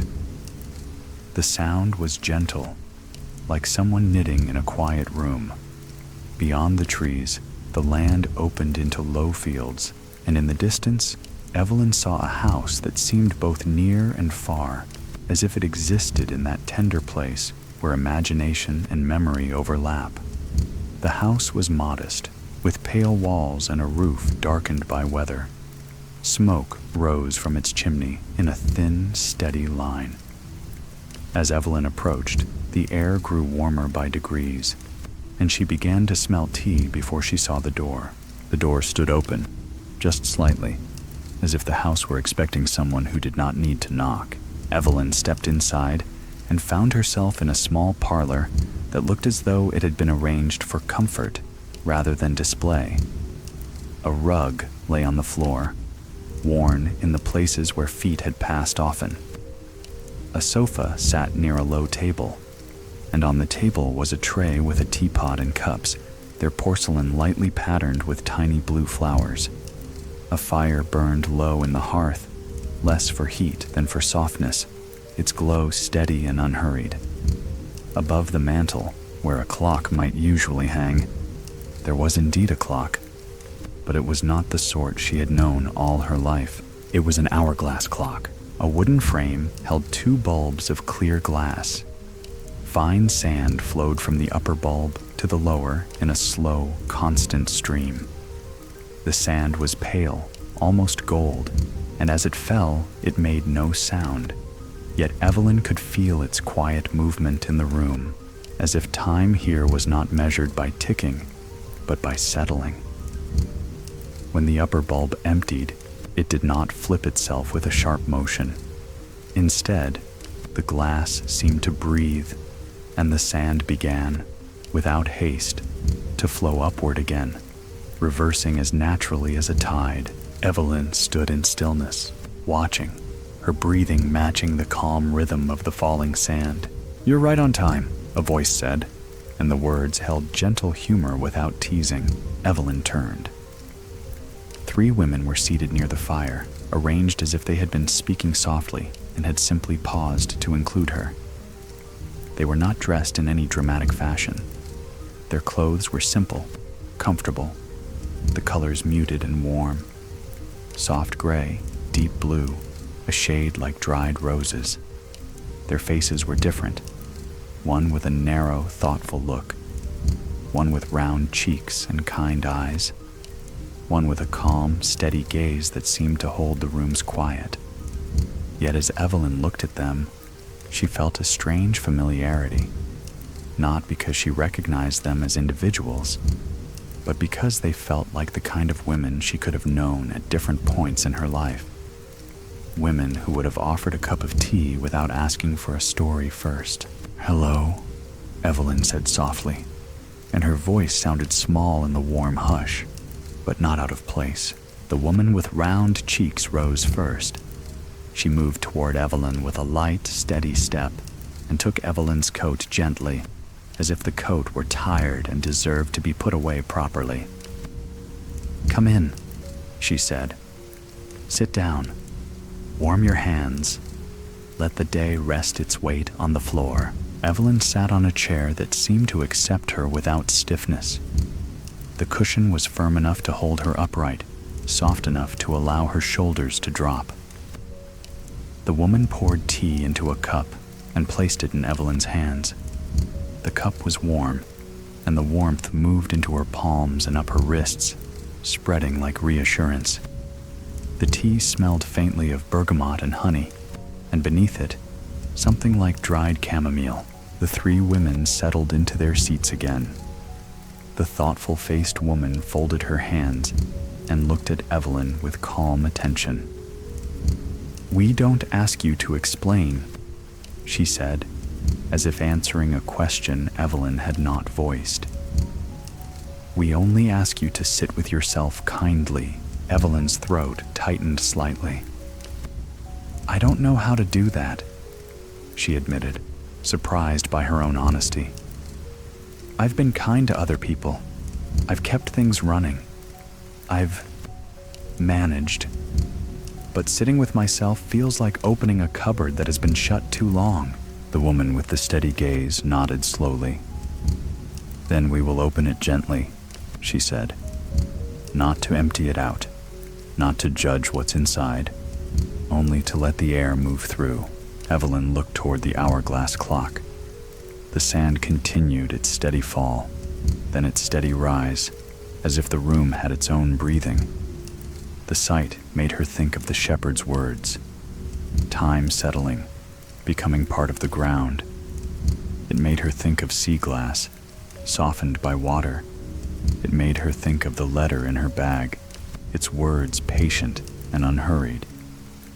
Evelyn took a sip of tea.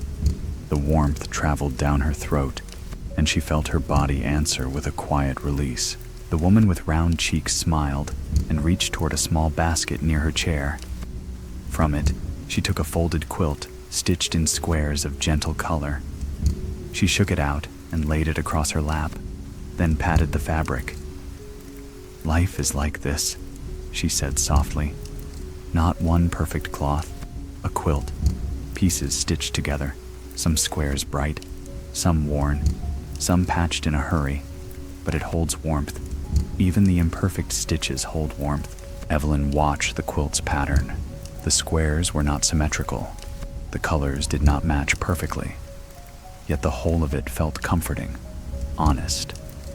Evelyn thought of her own life, of days stacked into years, of small routines, of choices made for stability, of moments when she had quietly swallowed words because there were children sleeping, or bills to pay, or expectations to meet. She had not lived a life of spectacle.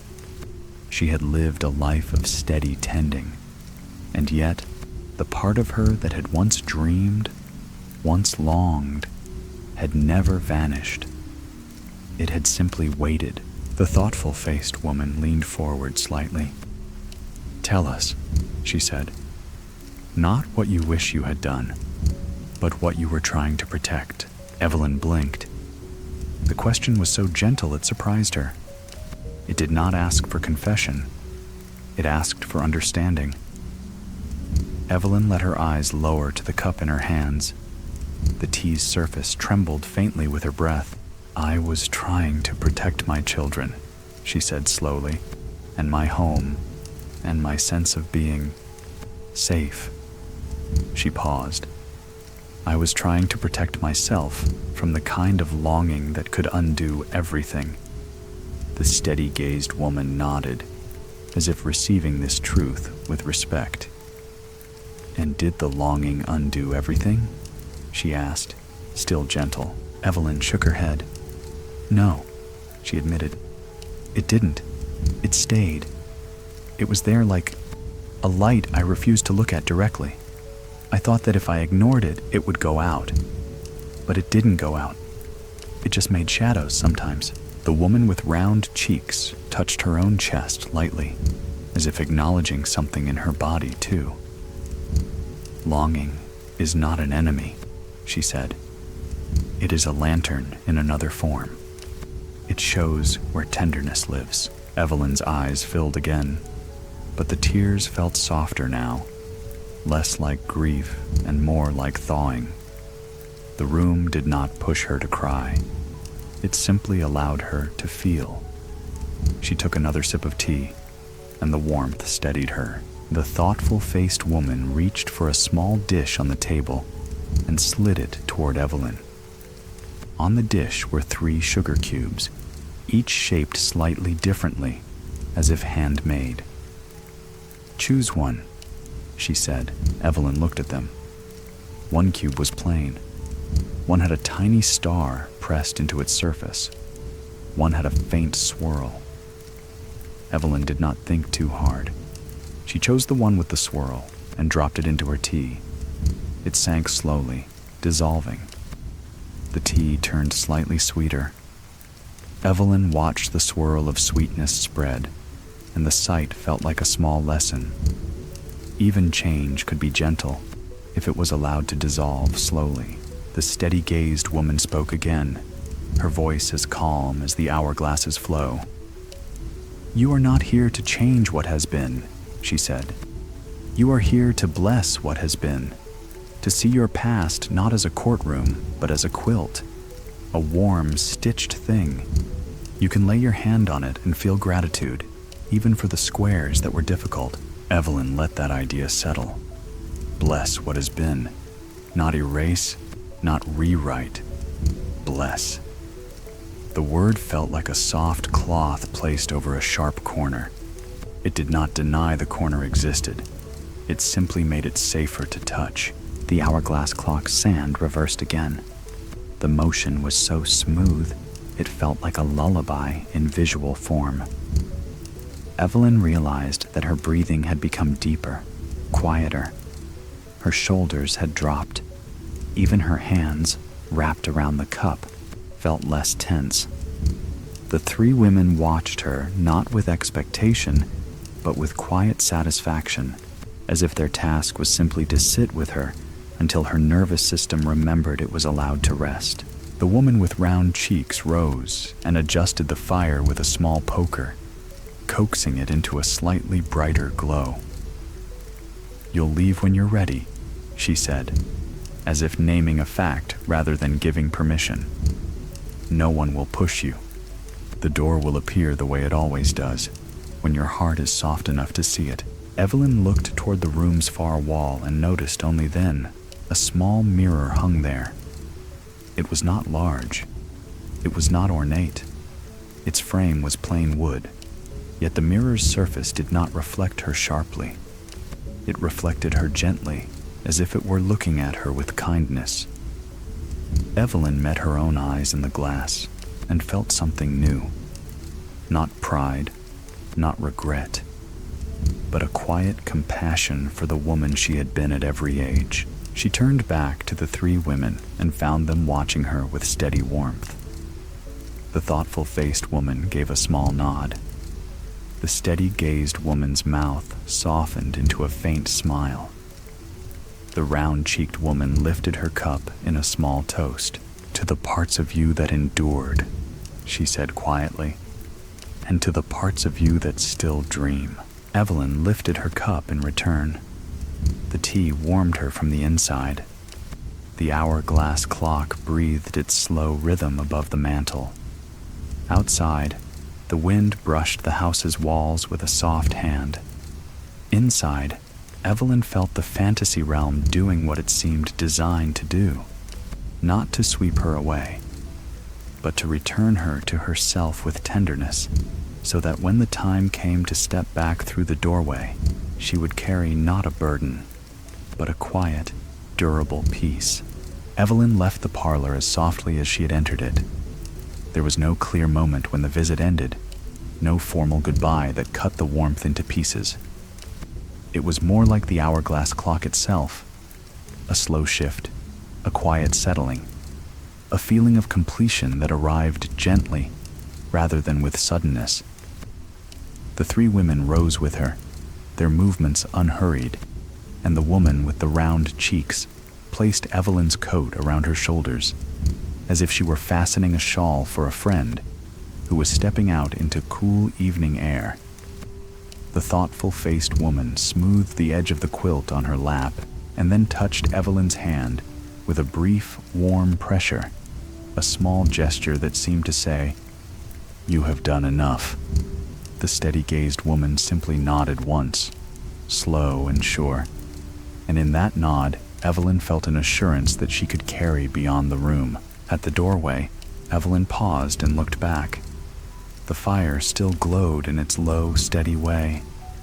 The teacups sat quietly on the table, their warmth lingering in the air. Above the mantel, the hourglass clock continued its calm flow, sand falling and rising as if time itself had been invited to rest. Evelyn's chest felt open, her breath deep. She had not been given instructions or demands. She had been given a way of seeing, a way of holding her own history without clenched hands. When she stepped outside, the air greeted her with cool clarity. The sky in this gentler world had shifted toward evening, but it did not grow dark in a threatening way. It became a soft, layered blue, as if the day were folding itself into sleep. The path ahead lay visible in the mild light, and Evelyn began walking without needing to consult the map. She could feel it in her pocket, warm and attentive, but she did not need its guidance for every step now. The land itself was speaking, and her mind had grown quiet enough to understand. As she walked, she noticed how differently she moved. Her shoulders were lower, her steps were less guarded. The habit of bracing against weather, against emotions, against the ordinary unpredictability of life had eased. She was still herself, still practical, still composed, but a softness had returned to her that felt older than her responsibilities. She walked as if she were permitted to take up space. She walked as if she belonged to the day. The path led through the same arch of trees she had crossed before, but now the branches seemed to sway in a gentler rhythm. Droplets fell less often. The air smelled of damp bark and earth, with a faint sweetness as if something unseen were in bloom. Beyond the trees, the land opened into fields washed with a pale evening glow. In the distance, the sea garden's lanterns were not visible from here, yet Evelyn could sense their presence, like a remembered note in a melody. She touched her bag briefly, feeling the jar of sea glass shift inside with its quiet click. The sound was so small, and yet it felt like a comfort she could summon whenever she needed it. After a while, she saw a familiar rise ahead, the gentle hill where the chalkstone had rested. The air changed slightly as she approached, becoming stiller, as if the land itself were waiting. Evelyn slowed. She felt no reluctance. She had not expected to feel this calm. She had imagined that leaving the fantasy realm might tug at her, might feel like stepping away from something precious. Yet what she carried now was not a fleeting enchantment. It was a steadiness that had already begun to root itself inside her. At the crest of the hill, the chalk stone waited. It looked the same as before. Pale, half-buried, marked with the faint circle worn by gentle hands. The veil hung nearby as a subtle shimmer in the air, almost invisible unless one was looking with softened eyes. Evelyn stopped beside the stone and rested her palm on it again. The chalk was cool, and beneath her hand, she felt the same quiet vibration. The clicking sound came once more, soft as a latch sliding into place.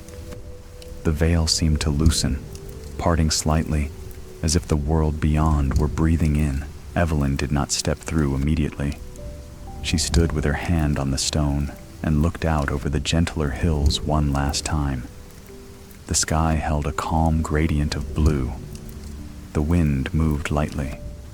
Somewhere far off, a bird called once, and the sound was brief and clear.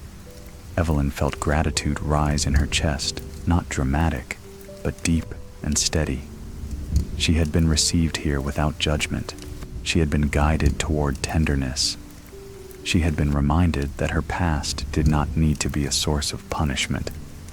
It could be a quilt, a lantern, a jar of softened glass. She opened her bag and took out the nameless book. Its cloth cover felt warm beneath her fingers, as if it had absorbed the kindness of every room she had entered. She opened it to the first page, where her name shimmered faintly. The ink no longer shifted restlessly. It rested with quiet certainty. Evelyn turned the page, and the words that appeared were simple. "You may carry this softness back." Evelyn's eyes blurred slightly, but she did not cry. She smiled, small and sincere. She closed the book and placed it carefully back in her bag beside the jar and the letter. Then she took out the map. The hourglass symbol glowed faintly, then faded as if it had completed its task. In its place, near the edge of the paper where the drawn town had once been only suggestion, a new symbol brightened. A small doorway, drawn with a single gentle line. Evelyn folded the map and slipped it into her coat pocket. She lifted her hand from the chalkstone. Her breath went in and out slowly. Then she stepped through the veil. The change was subtle but immediate. The sky became a shade grayer. The light felt more ordinary, less infused with softness. The wind sharpened slightly at the edges, carrying more chill. Yet the world did not feel harsh. It simply felt real in the way her ordinary life was real, built of routines and weather and practical surfaces. Evelyn stood again on the hill of the wolds, the familiar wolds, and behind her the shimmer of the veil faded until it was nothing more than air. The chalkstone remained, quiet and unremarkable to any passerby. Evelyn looked down at her hand. It was the same hand, still bearing the faint signs of a life lived steadily. Yet it felt different to her, as if it had learned how to hold itself more gently. The walk back toward Beverly felt shorter than the walk out. The lanes reappeared, the hedges, the damp grass. Dusk was gathering now, and the town's first lights were beginning to glow in windows. Evelyn's steps were steady, her pace unhurried. She felt the book in her bag, and it gave her a sense of companionship, as if a quiet friend walked with her. She felt the jar of sea glass and the letter, and she understood that these were not souvenirs meant to prove she had gone somewhere unusual. They were reminders meant to help her live differently in the place she already belonged. When she reached the edge of town, she noticed small details she had not seen before. The way lamplight softened puddles into pools of gold, the sound of a distant kettle, the scent of bread and damp stone.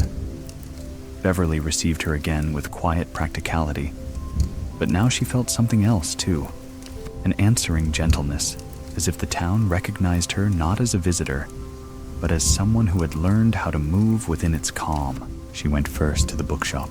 Mrs. Alder was there. as if she had not moved since Evelyn last left, though the light outside the window had changed to evening, and the shop's lamps now glowed with their warm, sheltered circles. Mrs. Alder looked up from a book she had been reading and met Evelyn's eyes with a steady, knowing calm. "You went," she said, not as a question. Evelyn nodded. "I did," she replied, and her voice sounded different to her own ears. Slower, steadier, as if she were speaking from a deeper place. Mrs. Alder's gaze dropped briefly to Evelyn's bag and then returned to her face. "And you've brought something back," she said, again not asking for explanation. Evelyn reached into her bag and took out a single page from the nameless book, the page that had been blank when she first opened it. Now it held faint writing, but the words were so light they seemed meant to be read only when one was calm enough to see them. Evelyn did not read the page aloud. She only held it for a moment, feeling the truth of it settle in her chest. Mrs. Alder smiled, small and satisfied. "Keep it," Mrs. Alder said quietly, "for the days when the world feels too loud." Then, from a drawer behind the counter, Mrs. Alder took out a ribbon, pale, soft, and smelling faintly of rain. She offered it to Evelyn with both hands. The ribbon was simple, but it felt oddly significant, like a thread that could tie something together inside a person. "And this?" Evelyn asked softly. "For remembering," Mrs. Alder said. "Not remembering to ache, remembering to soften." Her eyes held Evelyn's for a long moment. "You can go back to your life," she added, "and nothing needs to be undone. But you will carry a different light now. That is enough." Evelyn tucked the ribbon into her bag beside the page, the jar, and the letter. She thanked Mrs. Alder, and the gratitude in her voice felt complete. When she stepped out of the bookshop, the rain had begun again, light and steady, making the town's cobbles shine. Evelyn walked back to the inn with measured steps.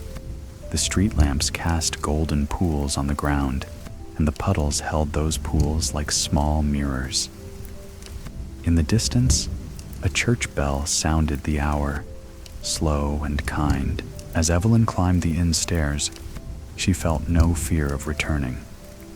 She felt ready. The fantasy realm had not been a separate place that would vanish like a dream.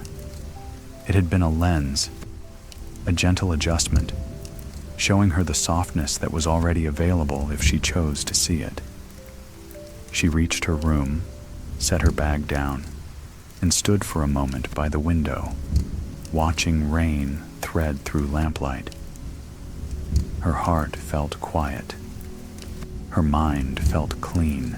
She knew she had one more night here, one last gentle chapter before she returned fully to her ordinary world, and for the first time in years, that thought did not make her tense.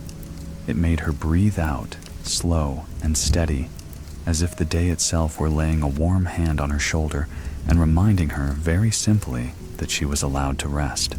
Evelyn's last evening in Beverly unfolded with the quiet steadiness of rain. The town did not change itself for her departure. It simply continued being what it was. Cobbled lanes darkened by moisture, lamplight pooled like honey, windows softened by curtains and domestic warmth. That ordinariness felt comforting now, not dull.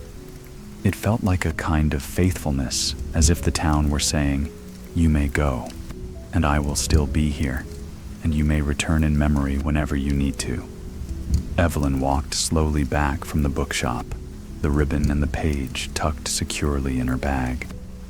The air carried the scent of wet stone and smoke from distant chimneys. Somewhere a door closed gently, and the sound was so soft it felt like a lullaby's first note. Inside the inn, warmth met her at once.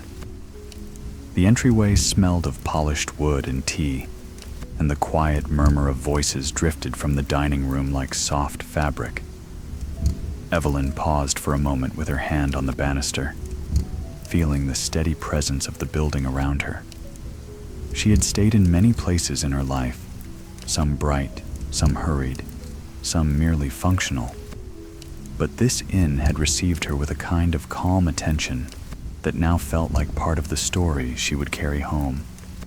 She went upstairs, set her bag down in her room, and then came back down again, drawn not by hunger, but by the desire to end the day gently, with small, ordinary comforts. She ate a simple supper near the window, watching rain trace thin lines down the glass. The innkeeper brought her a bowl of soup and a slice of bread without unnecessary chatter, as if sensing that Evelyn was full of quiet and wished to keep it intact. Evelyn ate slowly. The soup was warm and plain, tasting of vegetables and herbs. The warmth traveled through her body in steady waves, easing the last stiffness from her shoulders. Other guests spoke in low tones, their conversation softened by the room's lamplight, and the gentle sense that this was a place where people came to slow down. When she returned upstairs, she moved through her familiar rituals with a new tenderness, as if each small action were part of a blessing. She washed her hands, brushed her hair, folded her clothing neatly. Then she opened her bag and took out the objects she had gathered, laying them on the small table beside the bed as carefully as if arranging flowers. The jar of sea glass caught the lamplight and held it in pale green and milky white. The letter, folded and refolded, rested beside it, its wax seal smoothed where her fingers had touched it. The ribbon lay in a loose curve, and when Evelyn lifted it, she could still smell the faint trace of rain, like a memory held in cloth. She took out the nameless book last. It felt warm beneath her palms, as if it had absorbed not only the heat of her body, but the quiet kindness of every place she had been led. She opened it to the blank page Mrs. Alder had once shown her, the page that had become writing only when she was calm enough to see it. The ink on it remained faint, almost shy, yet it was there. Evelyn read slowly, allowing the words to enter her at the pace they preferred. They did not declare grand truths. They offered simple ones, reminders to breathe, to move gently, to forgive herself for the places in her life where she had chosen safety and steadiness, and to honor the tenderness that had survived inside her without making demands. Evelyn closed the book and sat on the edge of the bed with her hands resting on her lap. The rain outside continued, steady and patient. From somewhere in the town, a church bell sounded the hour, its tone slow and kind, more like a hand placed briefly on a shoulder than a call to action. Evelyn listened until the sound faded into distance. She realized she felt no urge to fill the silence. The silence was not empty. It was full of everything that had finally been allowed to settle. She took a small note card from her bag, the kind she used for lists and reminders, and for a moment she held it without writing. The impulse to write a note had risen in her while she walked back from Mrs. Alder's shop, a quiet desire to leave something behind, not to ask for an answer, not to seek a reply, but to let a final piece of her story rest somewhere safely. She sat at the small desk near the window and dipped the pen into ink. Her hand hesitated only once. Then she began to write in her neat, steady handwriting. The note was not long. It did not explain her reasons. It did not name anyone directly. It said, simply, that she had come back, and that she had found the softness she did not know she was allowed to have. It thanked the past for being part of her without ruling her. It offered, in a few lines, a quiet blessing to whoever might have once waited for her, whether that person existed now only in memory or in the slow settling of time. Evelyn read the note once, then folded it carefully. She did not address it. She did not seal it with wax. It did not need those things. Its purpose was not delivery. Its purpose was rest. She slipped on her coat and went downstairs again, carrying the folded note in her pocket. The innkeeper glanced up, but did not question her. Outside, the rain had eased into a mist. The street lamp's glow made the cobbles shine like dark glass. Evelyn walked toward the small square near the church, her steps measured and calm. The town was quieter now. Most windows were dark. The air felt clean and cool against her cheeks. Near the base of the church wall, there was a small niche where a stone ledge sheltered a cluster of weathered plaques and a few potted plants. Someone had placed a lantern there, unlit, perhaps as a decoration, perhaps as a habit. Evelyn stood for a moment, listening to the quiet. Then she placed her folded note inside the niche, tucked safely behind the lantern, where it would stay dry and undisturbed. She did not imagine someone finding it quickly. She did not even imagine someone finding it at all. She only wanted it to exist there, resting, as a sign to herself that she had honored something gently. When she returned to the inn, she felt lighter, as if she had set down a small stone she had carried without realizing. She climbed the stairs and entered her room. The lamplight was still warm. The jar of sea glass and the book waited on the table. Evelyn undressed slowly, folded her clothes, and slipped into bed. The sheets were cool at first, then warmed around her. She lay on her back and watched the ceiling fade into shadow, just as she had on her first night. But her body felt different now. Her muscles were looser. Her jaw was unclenched. Her breath rose and fell like a tide that knew exactly where to return. On the bedside table, the nameless book seemed to hold the room's quiet with it. Evelyn reached for it once more and opened it near the end, where a final page rested. The ink there was clearer than before, not bold, but certain. She read it slowly, her eyes softening. The words were simple, and they felt as if they had been written not by a person, but by the calm part of the world itself, a voice that did not demand belief, only offered gentleness. When she closed the book, she turned off the lamp. Darkness settled without fear. Outside, the rain whispered against the window. Evelyn's mind drifted towards sleep, not caught on anxious loops, not tugged by unfinished tasks. She pictured the sea garden's lanterns swaying lightly. She pictured the cottage shelves holding letters like warm stones. She pictured the hourglass clock's sand flowing with patient ease. And she pictured herself, in her ordinary life, carrying that same softness into mornings and afternoons that would otherwise have felt sharp. Her eyelids grew heavy. Her hands rested lightly on the blanket. Her breathing slowed. In her body, a quiet permission spread, as if the day itself were smoothing its hand over her thoughts and saying, "Now you may rest. May your dreams be gentle and kind. May your heart feel unburdened. May the hours ahead be deep and quiet, like a soft tide returning to shore. And may you sleep with ease, held by peace until morning comes."